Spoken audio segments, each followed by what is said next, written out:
Ok, pessoal, boa noite. Estamos aqui mais uma vez no podcast do professor, ao vivo para todo o Brasil. E você, o nosso convidado especial para esse bate-papo que teremos com dois pastores aqui do nosso município, pastor Marcel, da Igreja Pentecostal Evangélica Manaim. É isso mesmo?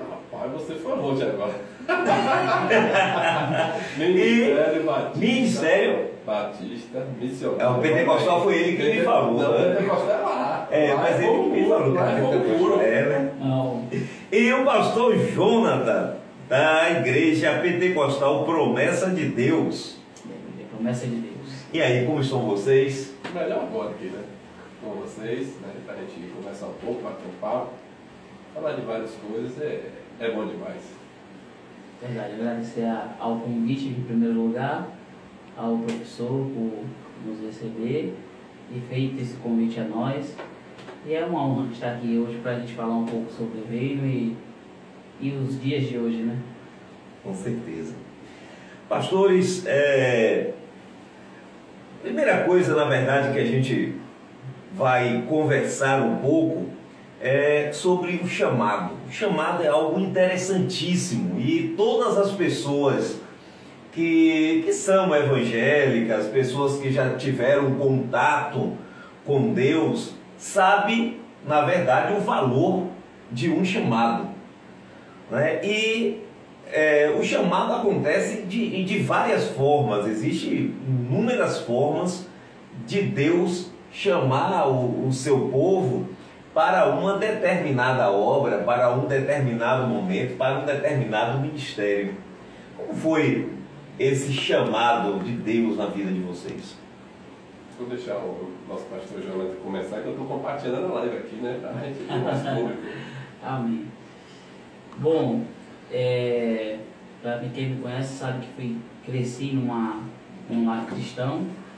Os meus pais conheceram a Jesus quando eu ainda tinha 3 anos de idade, se tornaram cristãos e um tempo depois meu pai passou a ser consagrado, né, a presbítero da igreja, a obreiro, presbítero, né, de acordo com a hierarquia que vai subindo, né, que bem todos que são cristãos já conhecem. E até se tornar pastor. Então eu cresci num lar cristão, evangélico, aonde sempre ouvi, sempre aceitei, sempre criei no Evangelho de Cristo para a minha vida também. Porque aquele ditado que às vezes as pessoas acham, ele não é verdadeiro, que diz assim, filho de crente é crente. Não. Hoje nós sabemos que tem uma grande gama de pessoas que foram criadas na igreja, porém hoje não estão mais na igreja. E muitos ainda também, filhos de pastores, de obreiros. Isso não é um pré-requisito para que eles fiquem na igreja, mas sim verdadeiramente entender, compreender e viver essa fé também. Então eu sempre abracei o Evangelho de Cristo na minha vida desde a minha mocidade, desde a minha adolescência. E cresci na igreja por muitas e muitas vezes. Houve revelações da parte de Deus para o meu chamado, mas era uma coisa que eu sempre relutava em receber para a minha vida, porque eu cresci com meu pai pastoreando, sei as dificuldades que isso sei quanto é difícil querer ser um pastor sério, porque costumo dizer, às vezes para estar nessa área, muitas pessoas se deixam ser corrompidos por inúmeras situações, por interesse de poder ou de dinheiro. E eu cresci e tive a oportunidade de crescer com meu pai, sendo um pastor sério, na qual foi uma base para mim de referência de pessoas sérias dentro da cidade de Gandu, não visando dinheiro nem interesse próprio, mas sim o pastoreio verdadeiro de Cristo. Apesar de tudo isso, também contemplei, né, como todos que que entende bem, ou que vem de uma família cristã, ou que é um pastor, sabe que eu vou dizer, o sofrimento que essa posição traz para aqueles que querem ser sérios, né? Não deixa de ter as suas lutas, os seus problemas. Então, vi meu pai sofrer por muitas vezes e eu não queria aquilo para mim, né? Eu falava assim, não, eu estou aqui na igreja para servir no que precisar. Se for para carregar a bateria, vamos carregar a bateria, caixa de som. Se for para arrumar, vamos junto. Para o que for, eu estou aqui na obra do Senhor, porque eu sou cristão. Mas pastorear não era algo que eu almejava para a minha vida. Porém, como todos sabem, faz 3 anos, já tem 3 anos que meu pai faleceu, e esse chamado tornou-se inevitável na minha vida. E uma das coisas que eu relutei muito é porque igreja, ela não é herança. Igreja só tem um dono e ela é Cristo Jesus. Amém. Então, eu não achava que essa situação de estar passando a igreja do pai para o filho, eu não via isso como algo que deveria ser feito aos bons olhos meus, claro, porque os planos de Deus, eles estavam para a minha vida estar hoje na frente da igreja, e hoje eu compreendo isso. Então, os meus planos eram um, mas os planos de Deus eram outro. E uma certa feita dei uma carona a uns irmãos, a um casal de amigos cristãos e também pastoreiam, e a esposa dele falou uma coisa que ficou marcada para a minha vida. E ela falou assim, olha, nem sempre os escolhidos têm escolhas. E aí eu percebi, então, que Deus já tinha me avisado desde os 15 anos de idade. Eu que não quis ainda dar verdadeiro ouvidos à sua voz e atender esse chamado. Então teve que acontecer tudo isso para que hoje eu estivesse na frente da igreja. Não foi fácil, não tem sido fácil, mas servir ao Senhor é a nossa prioridade. Amém. Então somos crentes para seguir ao Senhor, e hoje na função de pastor ali da igreja, eu entendo que, e falo sempre, crente, ele tem que obedecer aquilo que o Senhor mandar. Então, eu era cristão na minha mocidade, entendia que precisava obedecer ao Senhor, mas a essa questão eu me recuava, eu não queria atender. E hoje eu entendo que eu estou correspondendo a esse chamado, porque sem ouvir a voz de Deus verdadeiramente e me dando a orientação necessária para estar na frente hoje da igreja, eu não estaria, mas até aqui nos ajudou o Senhor, e daqui para frente não vai ser diferente. Pastor Marcel. Eu vou pegar o gancho da fala do nosso pastor Jonatas. A Bíblia diz assim, não é de quem quer, nem de quem pode, mas Deus é que chama, né? A vocação é um chamado específico de Deus, e o meu chamado, quando eu me converti, eu não tinha a dimensão daquilo que Deus tinha para mim. Mas Deus vai se revelando, né? Deus vai abrindo a cortina, Deus vai nos guiando, e aí a gente se batiza, aí a gente começa a frequentar a igreja. E eu comecei a ter sonhos, né? Eu sonhava que eu tinha muitos galões de água em casa, galões de 20 litros, e eu chegava em casa, pegava os galões e ia para a vizinhança da água, né? E várias vezes sonhava assim. Aí perguntava ao meu pastor, pastor, sonho direto carregando água e dando água. Chegava, ia em casa, pegava água, aí o pastor dizia assim, meu filho, você não pode entender agora, mas você tem um chamado. Deus está te chamando para o ministério. Mas aquilo ainda não tinha sido claro no meu coração, né? E aí, depois de algum tempo, já na igreja, eu comecei a trabalhar, sempre trabalhei em vários segmentos. E um dos segmentos, quando eu trabalhava na Canal Jeans, uma mulher que eu nunca vi, ela disse, olha, Deus não quer você mais trabalhando para o homem. Deus quer que você trabalhe para Ele. E eu dizia, como é que eu vou me sustentar? Como é que eu vou largar tudo, né? E eu insistia, trabalhava, mas aonde eu ia, alguém me dizia, Deus não quer que você trabalhe mais para o homem. Mas, na minha mente, né? Uma família, eu disse, rapaz, a Bíblia diz também que do sol do teu rosto comerá teu pão. Como é que Deus não quer que eu trabalhe? Aí você vai, e quando eu trabalhava na Pague Menos, esse é um fato interessante, eu estava para casar, e aí eu fui demitido. E eu estava 30 dias para casar. E a gerente me disse assim, eu não dormi a noite toda, e a voz dizia assim, bota ele para fora. Bota ele para fora. E ela disse que eu era um homem, né, de confiança dela. Eu tinha a chave do cofre, eu tinha a senha do alarme. Eu era um homem de confiança na farmácia, né? Mas ela chorando dizia, a voz dizia a noite toda, bota ele para fora. Porque eu não quero que ele trabalhe mais comigo. E ela no outro dia me chamou chorando e disse, não sei porquê, mas não consegui dormir. Deus mandou eu te mandar para fora. E eu disse, essa é a vontade de Deus. Vamos lá. E aí eu fiquei, saí da Pague Menos, decidi construir minha casa, casei e fui trabalhar no canal Jeans, ainda assisti. E Deus usava sempre alguém dizendo, Deus não quer que você dê. Porque hoje essa questão das pessoas, você chama assim, vou entrar em um campo que é complicado.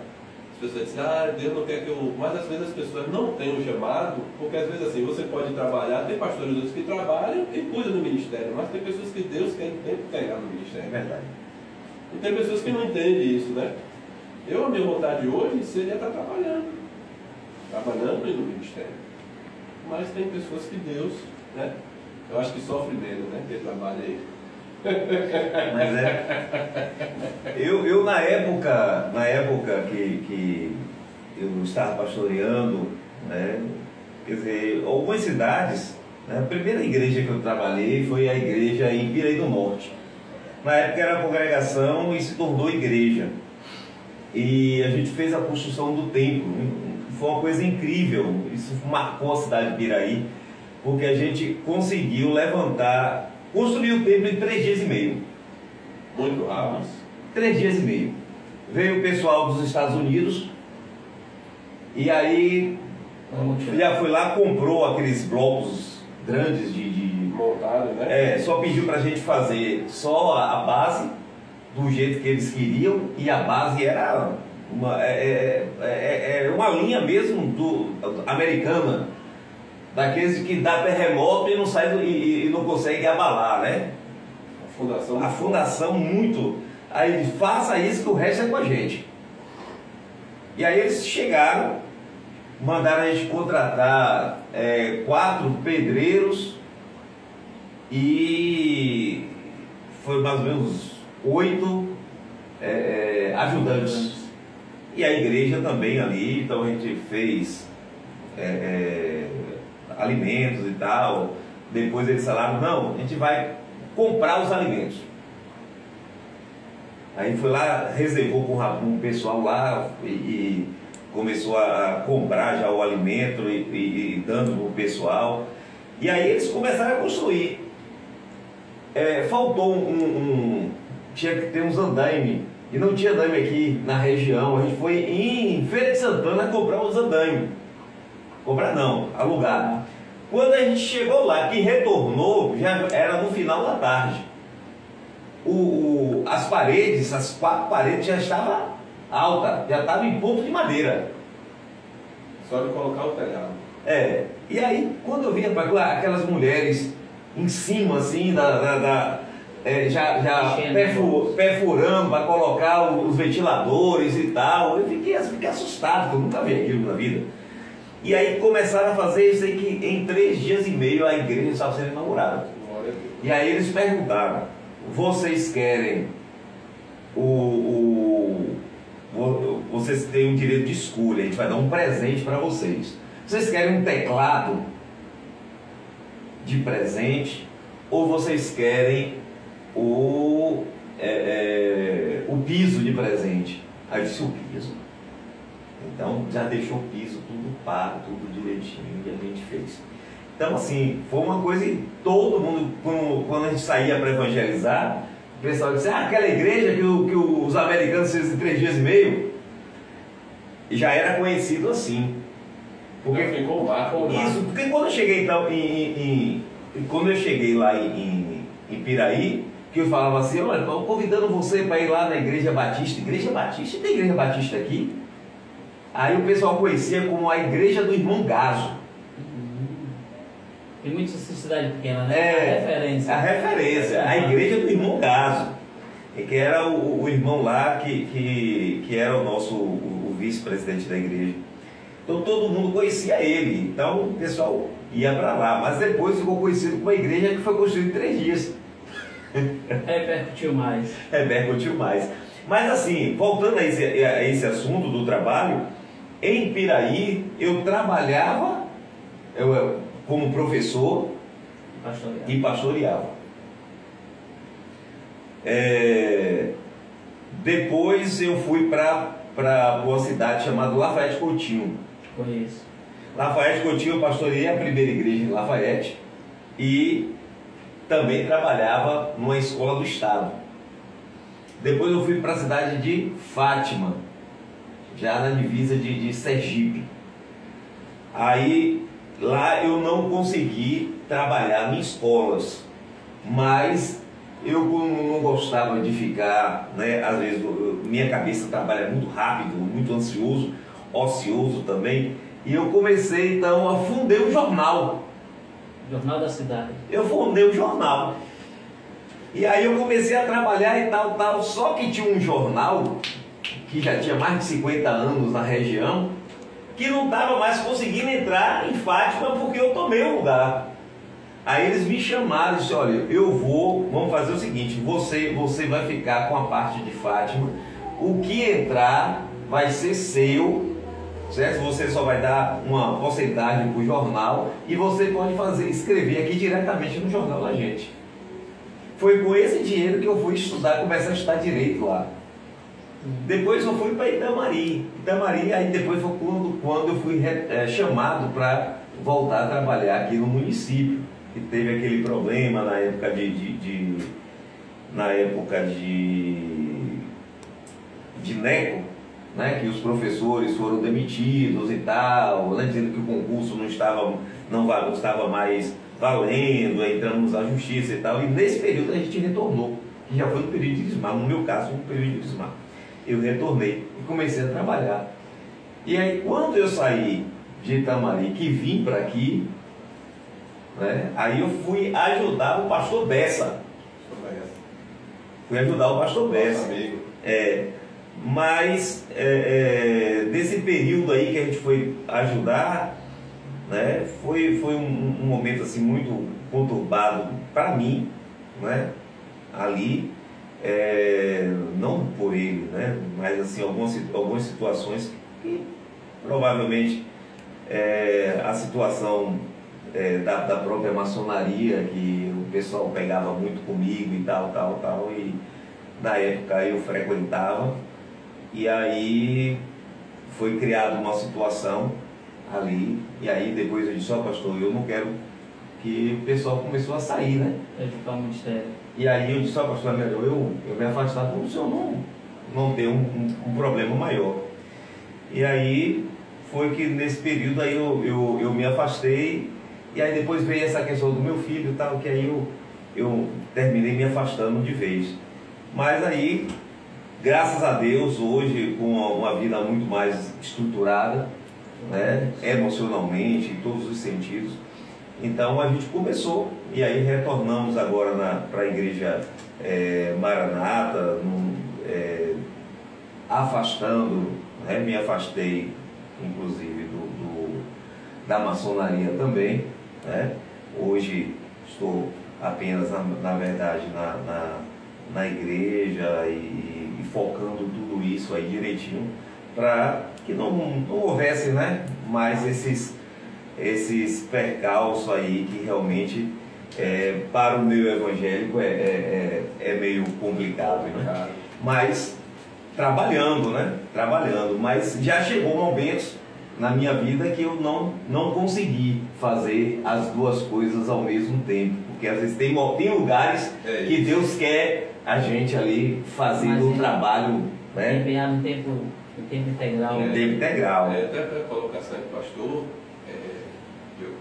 deixar melhor aí, porque quando eu cheguei aqui em Grandu, eu também trabalhei. Lembro que você trabalhando na drogaria de Edinaíl. Foi, trabalhei em drogaria, né? Trabalhei em outros lugares, abri um hortifruti, como o pastor falou, há tempos E Deus. Eu disse, não, Deus quer que você só fique de integral aí, não, mas há tempo que Deus quer que você trabalhe também, porque você tem a família, seu primeiro ministério é a família. Então, quando a sua família está em aperto, você tem que buscar recursos, porque eu não posso, uma visão que Deus me deu também, né? Quando a gente está amadurecendo na obra, Deus falou para mim assim, ó, primeiro eu, depois a família, depois o ministério. Às vezes tem pastores que colocam o ministério mais do que a família. Mas o padrão que Paulo disse se você não sabe para governar bem a sua casa, como é que você vai governar a igreja? Então, isso foi muito importante para mim. Então, há tempos que Deus quer que eu só fique integral na obra, e há tempos que Deus quer que eu trabalhe em obra, como aconteceu com o pastor. E na minha vida já é um pouco diferente, porque por conta, né, do meu chamado, quem sabe, como falei um pouco aqui, foi há 3 anos atrás, e eu já tinha um trabalho na qual tenho uma empresa e necessito, vivo dela. Então, minha grande dificuldade também em conversar com Deus era que eu queria estar livre financeiramente para fazer a obra dele. Então, foi uma das coisas que eu tive que conversar muito com Deus, assim, e eu creio que houve uma permissão da sua parte para que isso acontecesse. Hoje eu trabalho e também pastoreio. Hoje eu não vivo hoje no ministério, mas de momento nenhum posso deixar de falar de contra aos pastores que vivem hoje integralmente para o ministério. Seria uma total falta de conhecimento minha e uma total falta de atenção meu às escrituras, eu ir de contra isso aí. Porque a palavra do Senhor diz que o obreiro é digno do seu salário. Então, hoje eu não recebo nenhum tipo de ajuda por parte da igreja, nenhum centavo, né? Mas eu peço a Deus me dar condição para até investir no ministério, e se um dia Ele também fazer a mesma coisa comigo, como foi na vida do pastor Marcel aqui, e foi da vida de muitos outros pastores também, eu tenho que entender e reconhecer que a vontade de Deus é soberana sobre a minha vida. Peço a Deus poder conciliar as duas coisas, mas hoje, foi como eu falei com um fornecedor nosso, falei assim, olha, um amigo, não é só um fornecedor, eu falei, olha, naquela época a prioridade na minha vida, eu era muito envolvido com só a empresa, hoje a prioridade mudou, então hoje a prioridade é o ministério hoje aqui para a minha vida. Então espero que Deus me dê condições e condições de ir mantendo os dois até quando só Ele sabe, mas entendo que de maneira nenhuma, por conta disso, pela minha autonomia financeira, falar de contra alguém que vive do ministério, porque é bíblico. Isso é bom a gente falar aqui no ar, porque tem aquela visão de que todos os pastores, né, só vivem do ministério. Então aqui tem um pastor que não recebe um centavo do ministério e tem sua empresa, né? Eu trabalhei sempre de uma forma e de outra, como eu estou mais nessa linha do apóstolo Paulo, né, que fazia tendas e empregava, então, e o pastor também já fez essas duas partes e também já teve o chamado de Deus. Ele disse, olha, está na hora de você viver aqui na fé mesmo. E que, digamos de passagem, é o mais difícil. Exatamente. É o mais difícil. É o mais difícil. É o mais difícil. Certo? Por quê? Porque às vezes tem a questão que a igreja toma algumas decisões. Tem algumas igrejas que não são assim não, né? As igrejas batistas normalmente são assim. Toma uma decisão e diz assim, olha pastor, a gente a partir de hoje está querendo outro pastor. Né? Pode acontecer, a gente está querendo um outro pastor, e aí você só vivendo ali do evangelho, sai, e não é como a igreja Assembleia, que na Assembleia você sai de um lugar e a convenção diz, ó, você vai sair de Gandu, vai para Morro do Chapéu, o pastor do Morro do Chapéu vai para Salvador e o pastor de Salvador vai para Venceslau. E o de Venceslau vem para aqui. É o rodízio, né? É o rodízio, certo? Então, a Universal também trabalha muito assim. Né? Então tem igrejas que são assim, mas tem igrejas que não são. Né? Tem igrejas que não são. Então, isso é um risco. É um risco muito grande. Muito grande. Então, às vezes as pessoas criticam, né? Quem vive do Evangelho, tão somente do Evangelho, certo? Mas é necessário saber que essas pessoas são os que mais correm um sério risco. São esses pastores. Tem família. Exato, que tem família. E as pode sair. Não é uma igreja convencional onde a convenção coloca nos lugares, saindo daqui e colocando no outro. Fica, às vezes, aí parado, sem ter aonde ir, até conseguir uma outra igreja. As igrejas batistas são assim. Né? As igrejas batistas são assim. Às vezes o pastor sai e fica perdido. Para onde eu vou? Aí ele tem que pregar em uma igreja. Vê quais são as igrejas que não tem pastor. Prega em uma, prega em outra, até ter um lugar que chame ele. E isso pode levar 1 ano, 2 anos. Imagine aí, esse tempo todo a pessoa sem trabalhar. Então o risco é maior. Mas vamos lá, vamos continuar aqui. A igreja de vocês tem algum trabalho social? Desenvolve algum trabalho social?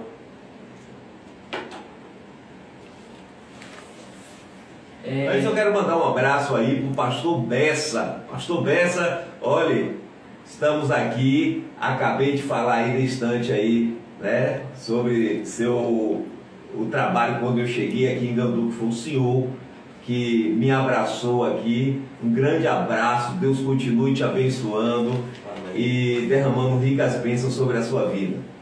Amém, glória a Deus. Mandar um abraço também lá para o pessoal lá de que a família está assistindo. Amém. Aos irmãos também, que eu já vi que postaram há poucos instantes também, do curso teológico também. Um forte abraço a todos os pastores que estão nos ouvindo. Amém? Amém. Trabalho social das igrejas menores, que é nosso, podemos falar sobre o nosso caso, né, pastor Marcelo? Ele não causam tão grande impacto como nós gostaríamos que causasse a visão de todos. Porém, nós trabalhamos fazendo esse trabalho social dentro da igreja, mas aos irmãos da própria congregação, ou quando é trazido para nós também uma situação à parte, na qual a gente pode ajudar também. Claro, obviamente, nosso papel, acima de tudo, é ajudar as pessoas, não somente espiritualmente, mas também com recursos também. Tempo de pandemia, a gente pôde tá disponibilizando as pessoas que estariam naquele momento impossibilitados de trabalhar. São pessoas autônomas, às vezes são mecânicos, às vezes eram pessoas que trabalham para si mesmo. E a primeira coisa que a gente pôde falar é: qualquer coisa a igreja está disponibilizando aqui, uma cesta para ajudar. Não é muito, mas a gente não vai deixar ninguém passar por necessidade. E também não fazemos para fazer aplausos, né, causar aquele impacto nas redes sociais. E hoje, infelizmente, as pessoas fazem muito para demonstrar mais. Fazem pouco e demonstram mais ainda. Nós resumimos a estar ajudando a todo mundo dentro da nossa congregação, no nosso bairro, ali, se possível, quando é trazer alguma situação. Nesse sentido. Às vezes com medicamentos ou com alimentos, ou também com um amparo, né, como foi até dito hoje na Câmara, né? Às vezes o pastor tem que fazer até o papel de um psicólogo, que está ajudando psicologicamente as pessoas, ouvindo, aconselhando, e que hoje nós sabemos, principalmente depois dessa pandemia, foi um fator que mais causou depressão, foi essa questão dessa pandemia, todo mundo ficar em casa fechado, trancado, sem poder trabalhar. Os números das separações também, de divórcios, cresceram absurdamente. Cansei já às vezes, de ter que aconselhar casais a esse entendimento e tentar ajudar. e para a glória de Deus eles estão ainda com seus casamentos em pé. Amém. Já minha esposa é uma pessoa que chega junto comigo quando se trata disso, e vamos junto, vamos aconselhar o casal, vamos conversar, vamos orientar, vamos orar por eles, e vemos que tem produzido seus frutos. Então é um trabalho de maneira geral desse tipo que nós conseguimos fazer pouco, mas um pouco continuado. É um pouco que nós damos o tempo todo, o apoio necessário que a gente pode, até onde a gente pode, de acordo com as nossas limitações. Mas acredito que futuramente também haverão grandes coisas aí também, a Ordem de Pastores que está sendo formada. Quero deixar um abraço desde já para todos os pastores de Gandu, a ordem que está querendo ser formada agora, e logo depois a associação estará regularizando para que a gente possa trabalhar mais ainda nesse sentido, juntos ainda pela comunidade de Gandu. Você vê que eu tenho colegas que fazem sopão, tem colegas que fazem arrecadamento de agasalhos. Então isso tudo é um trabalho que cada um vai fazendo um pouco, e a gente vai organizar para poder fazer mais através da Ordem de Pastores de Gandu, e no qual a gente acredita que em nome do Senhor Jesus vai ser possível a gente colocar nossos planos e projetos no sentido disso adiante. Obra social, né? Antes quero mandar um abraço para minha irmã que está assistindo, Cleide, minha cunhada Marta, todos os irmãos, Jussiara que está aí também. Vou botar aqui no meu celular para pegar o povo aqui também, mandar um abraço, né? Obra social, Jesus ele pregou a palavra, multiplicou pães, multiplicou peixes, né?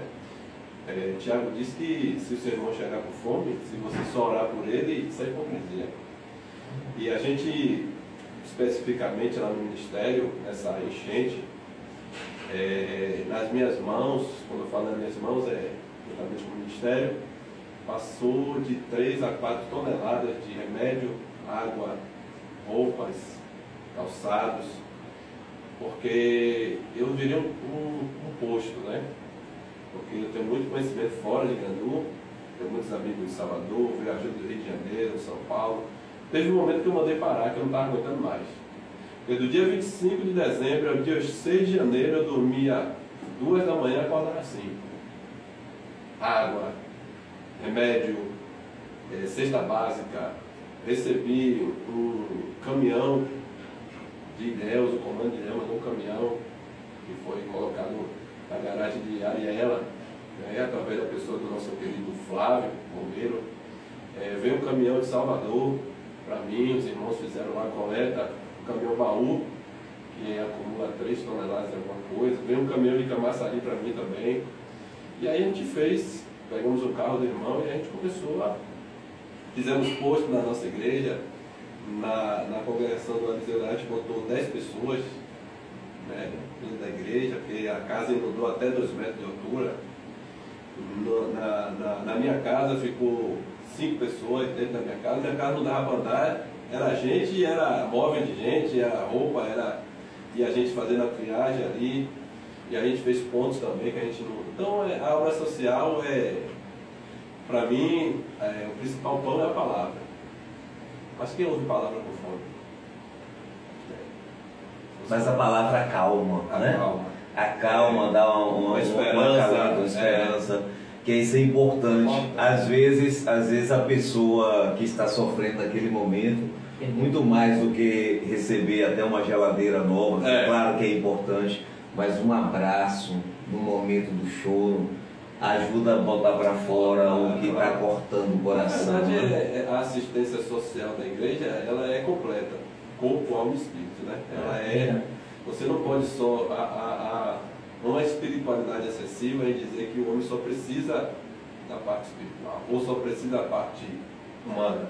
Não, o ser humano é tricótomo, corpo, alma e espírito. Quando Jesus veio salvar, ele veio salvar as 3 partes, corpo, alma, homem completo, né? Então, quando a gente fala de social, é como você falou, é um abraço que é o emocional. Quantas pessoas chegam na igreja em pensamento de suicídio, você dá um abraço, e você é importante. E a pessoa se sente amada, né? Aí quando você chega na casa de uma pessoa, não tem um pão que comer, você chega com a cesta básica, a pessoa levanta a mão para o céu, agradece a Deus, ela sabe que foi Deus que... Então, a obra social ela tem que se abranger em todos os sentidos. Então a igreja tem um papel fundamental, como foi falado, dito hoje, né, na Câmara, que a gente vai chegar lá na frente. Então a igreja era um divisor de água na vida da pessoa. Eu quando eu trabalhei em Itamari, nós tínhamos um trabalho lá chamado Pão da Vida. Nós tínhamos aqui em Gandu o pessoal da Colerg, que doava para a gente leite, e a gente recebia também ajuda financeira para comprar o leite aqui num valor bem mais barato, valor de custo mesmo. Então a gente conseguia comprar leite, e o pessoal da padaria, 2 padarias lá, nos cedia pão. Olha que coisa linda. Então a gente ia para os 2 lugares que tinham um número de pessoas, né, que estavam abaixo da linha da pobreza, e a gente levava o leite e o pão. E aquilo ali eu vi muitas pessoas chorando, levantando as mãos e agradecendo. E aí eu lembro da palavra de Deus, quando Jesus diz assim: tive fome e não me deste de comer, estava nu e não me vestiste, estava preso e não fosse me visitar. E aí os discípulos perguntam: quando foi, Senhor, que isso aconteceu? E aí ele, muito claramente, ele diz: quando acontece com um dos meus pequeninos e você não faz, você não está fazendo para mim. Então isso é importante. Por isso que a igreja, né, que às vezes as pessoas têm essa mania de imaginar que a igreja é só uma lavagem cerebral que se faz para o membro ficar com medo de não sair, com medo do inferno. Não, nada disso.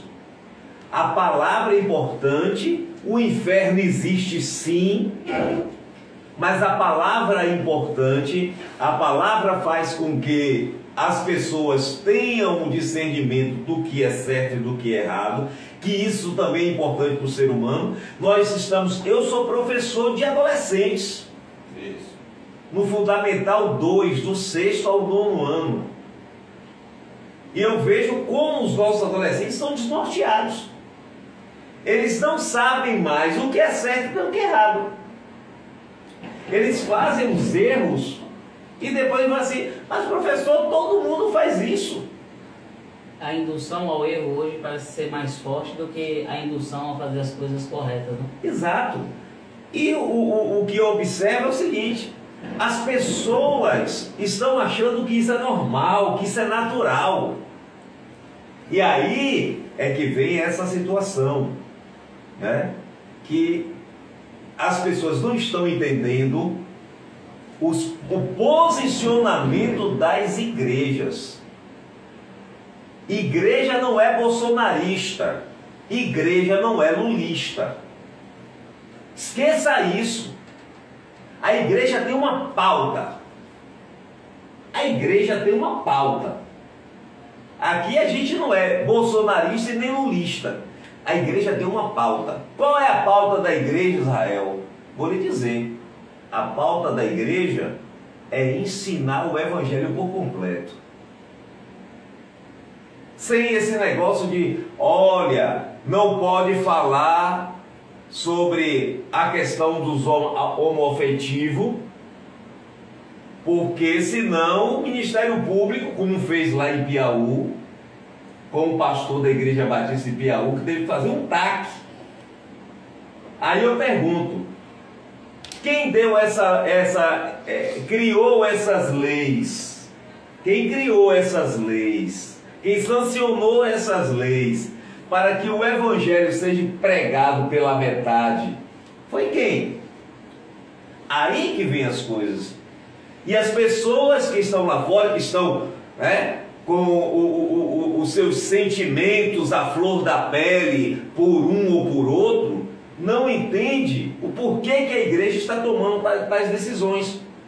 A Igreja Católica abomina o aborto. Abomina o aborto. E aí você vem com pautas de aborto em planos de governo e quer que os católicos engulam o aborto, a legalização do aborto. Quer que os evangélicos engulam a legalização das drogas. Isso é inegociável. Inegociável. E é por isso que nós estamos falando. Aqui não é questão de lulistas e bolsonaristas. São pautas. São pautas que são inegociáveis. Porque se isso se legalizar, aí a pregação do evangelho vai ser pela metade. A pregação do evangelho vai ser pela metade. Vamos ter que fazer taques.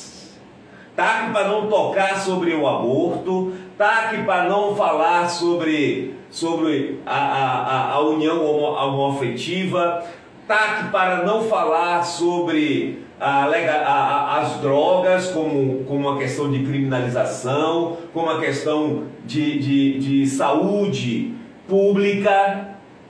E aí, como é que vai ficar a situação? Então, são essas coisas que a gente coloca.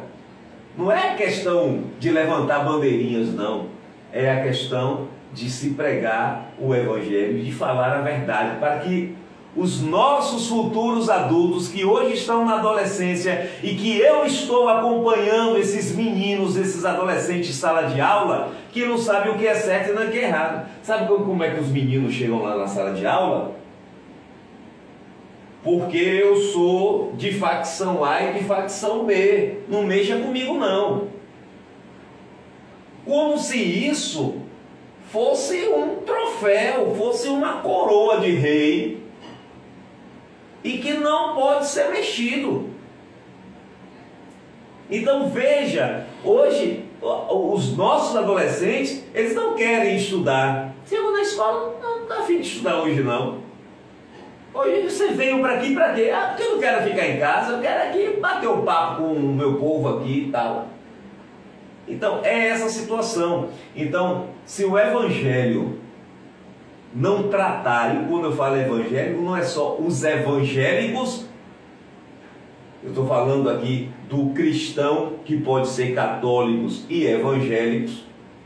Se a gente não tratar a saúde espiritual dessas pessoas, que futuro terá o nosso Brasil? Teremos adultos, né, como nós temos vistos e acompanhados nas nossas igrejas. Pessoas que chegam lá precisando de uma libertação das drogas, pessoas que chegam lá depressivas, pessoas que chegam lá oprimidas, pessoas que chegam lá sem uma esperança no futuro, né? Tem pessoas que já simplesmente estão entregando os pontos, não quer mais educar o filho porque aquela criança não tem mais jeito, não quero mais falar com a minha filha porque ela não tem mais jeito. E aí, onde nós pedimos orientação a Deus e nós entramos dizendo: Deus tem solução para essa situação aí. Deus é que liberta, Deus é que salva, Deus que cura, Jesus é o caminho. Porque quando nós conhecemos a Cristo, sabemos que nós não tomamos mais decisões por conta própria ou decisões que agradam a nossa carne, a nossa vontade. Nós falamos: ó, existe um caminho. Esse caminho é Jesus. Ele é o caminho, a verdade e a vida. Então indicamos esse caminho. Costumo dizer que os pastores são muito uma placa indicativa também daquilo que deve ser, que é Jesus é o caminho. Nós não somos o caminho, mas Jesus é o caminho. Exatamente. Mas aí eu pergunto a vocês, esse é um ano político, né? Essas pautas estão aí e os pastores têm sido alvo, né, da mídia, né? E aí quando a gente fala da mídia, a gente fala da Globo, a Folha de São Paulo, a UOL, blogs, né? E eu pergunto a vocês, que se deve esses ataques que a mídia está fazendo para com os pastores? Eu penso do seguinte, a igreja, eu falo a igreja, o corpo de Cristo, ela teve um comportamento no passado onde muitos líderes espirituais, eles endemonizaram a política. Não, a igreja não deve se posicionar na política. É a política do diabo, né? Teve segmentos que não, a televisão é do diabo. Né? E a gente foi perdendo o campo. Só que isso foi mudando. Agora a gente tem que ter o cuidado do outro extremo.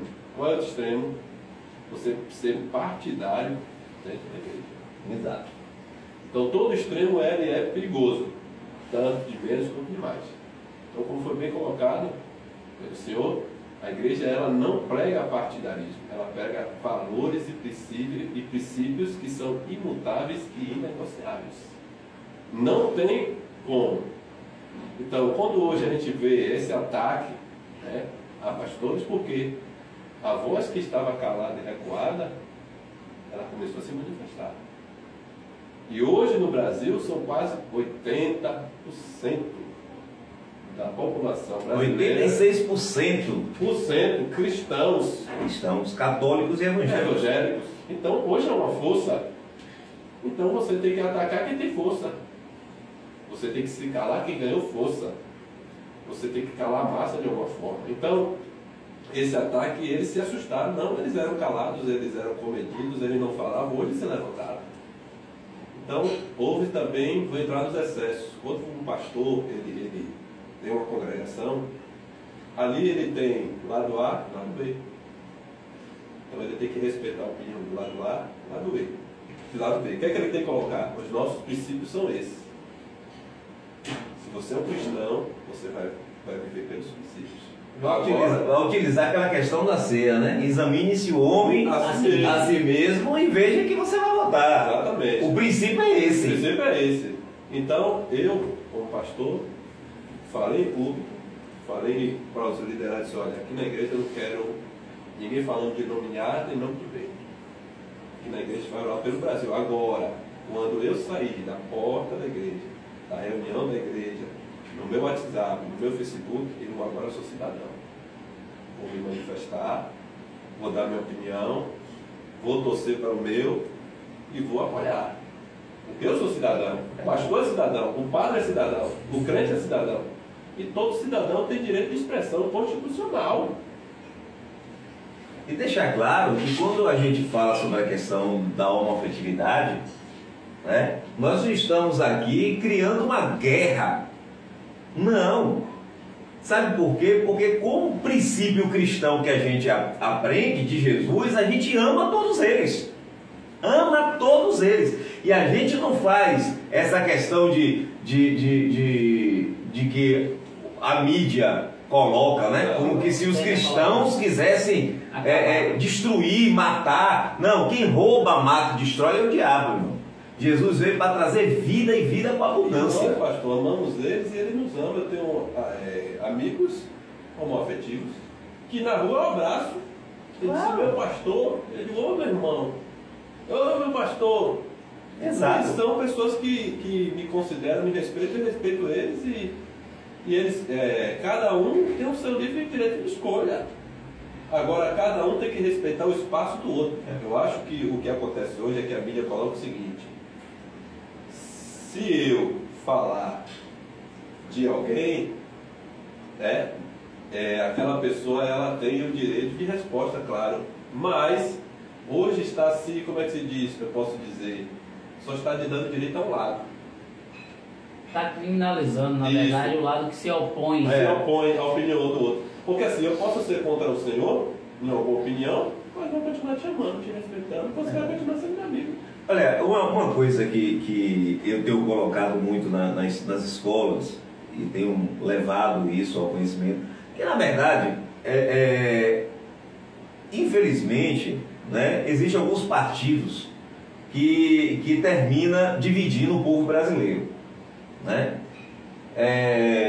A minoria indígena, a minoria negro, a minoria isso, a minoria aquilo. Fatia. E aí cria uma situação como se todo mundo tivesse ódio da minoria.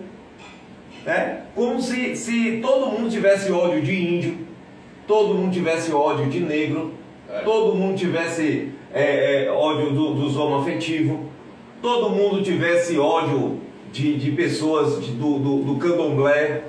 Não, ninguém tem ódio, a gente não está aqui para pregar ódio. Muito pelo contrário, a gente está aqui para pregar amor. Amor. Porque nós amamos a todos vocês. Todos, indistintamente. Agora, o que a Bíblia nos ensina, a gente tem que pregar. Da mesma forma que você, que é do candomblé, e que você tem o seu programa de rádio, e que você fala sobre os seus orixás, você tem toda a liberdade de falar o que você pensa. Toda a liberdade de falar o que você é ensinado a querer falar. Você tem todo o direito. Isso sim se chama Estado laico. Estado laico. E a gente respeitar. Certo? Porque a gente precisa respeitar vocês. Eu sou contra essa questão de evangélicos ir para o candomblé e quebrar tudo lá dentro. Isso é errado. Isso é crime. Isso é crime. E essas pessoas precisam ser criminalizadas. Verdade. Certo? Então, chutou um santo e tal. Tem que ser penalizado. Tem que ser penalizado. Da mesma forma como muitos estão aí hoje jogando pedra nas igrejas, quebrando portas de vidro das igrejas, pichando frente de igreja.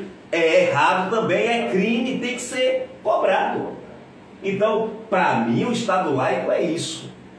Todos são o Estado laico, todos são iguais perante a lei. Então, o mesmo desejo, o mesmo sentimento de respeito que a gente tem pelo outro, o outro tem que ter pela gente. Agora, sobre a questão da filosofia de vida que Jesus nos ensina e que diz que esse é o caminho a seguir, por que a gente não pode pregar? Você vê os rastafarianos, que tem as suas Bíblias. Os rastafarianos, ele tem 2 livros que são considerados sagrados.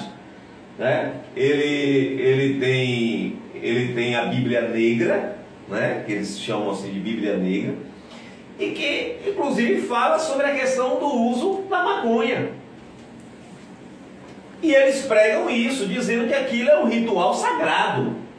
Na Jamaica, eles plantam no fundo da igreja deles, para não comprar na mão de traficante. Eles plantam na igreja e fumam lá dentro da igreja.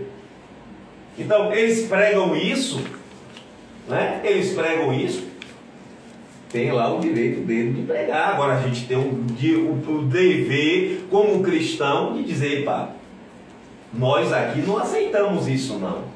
Nós aqui protestamos contra isso. Vocês podem protestar o que a gente faz e a gente protesta o que você faz. Isso daí se chama liberdade religiosa, que é constitucional.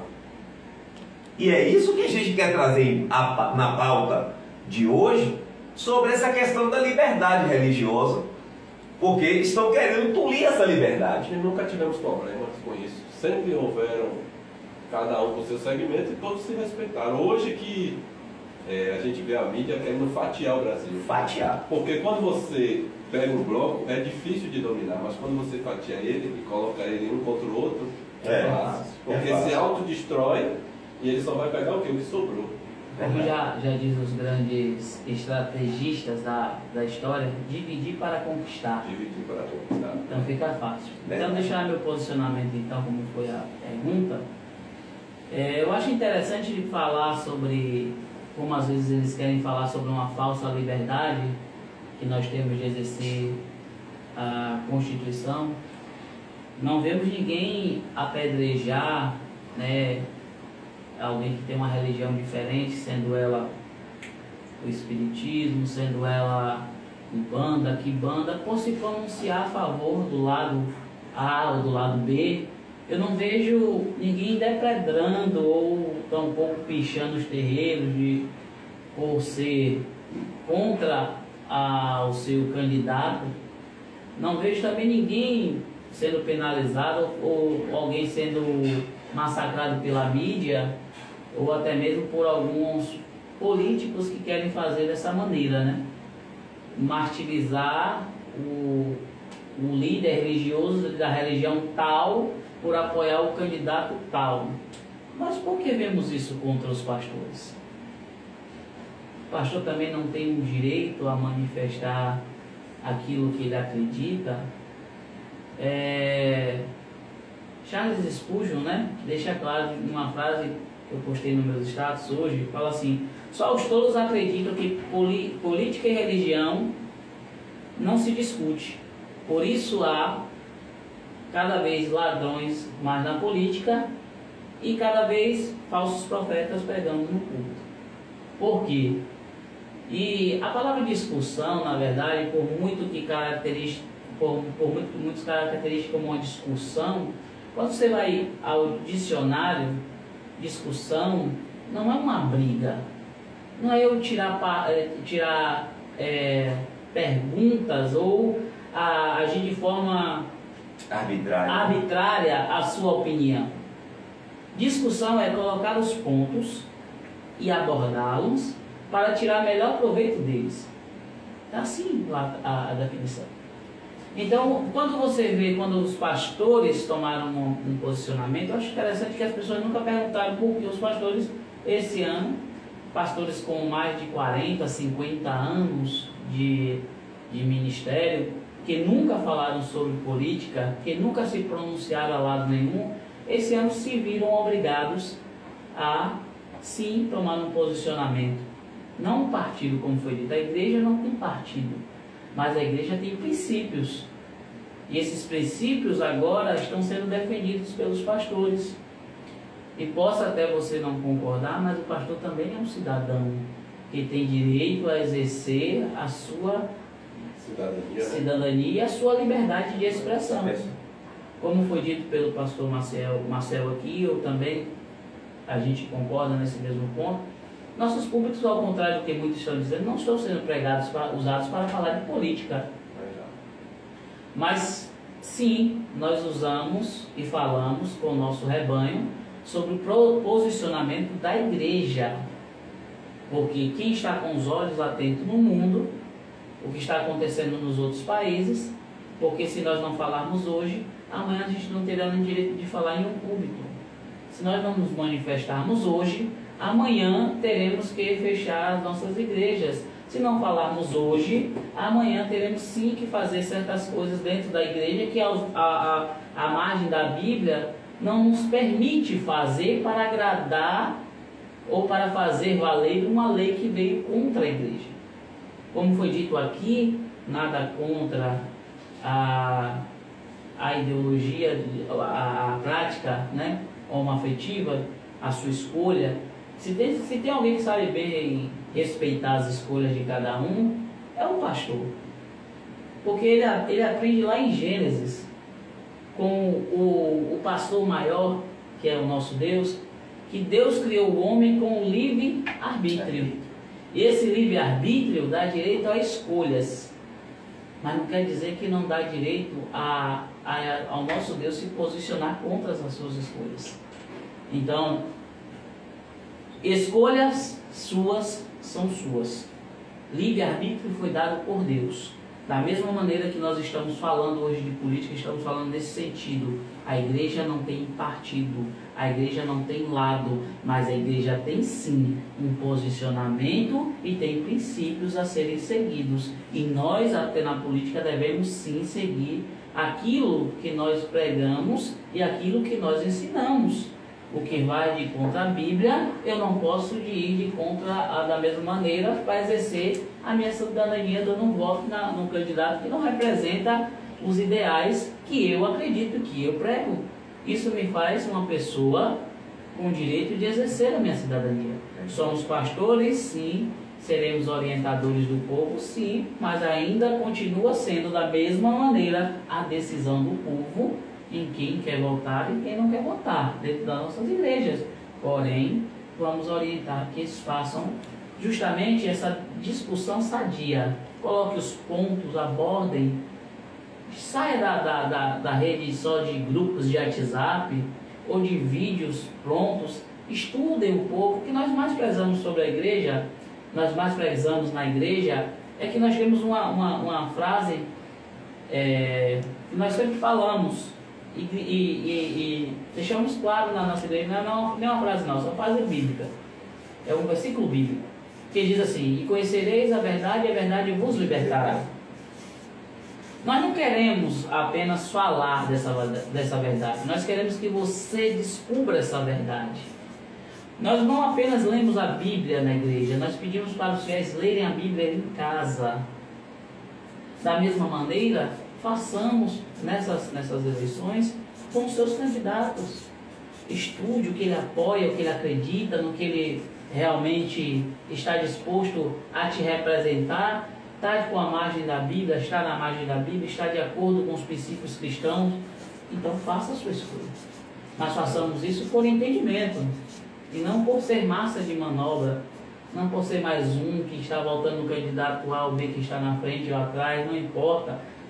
O importante é você se posicionar como cristão. Os pastores hoje estão se posicionando para que amanhã possam pregar nas suas igrejas sem ter que se preocupar em suas igrejas serem fechadas. Bom, vamos para a última pergunta aqui e depois nós vamos fazer uma oração pelo filho do Dr. Márcio, né? Márcio Filho. Estamos orando. Eu sei que todas as igrejas estão orando, lá na Maranata também o pastor orou e nós estamos orando em casa também, isso é importante e vamos ver esse milagre realmente acontecer. E antes dessa pergunta, inclusive, falar para você que tem parente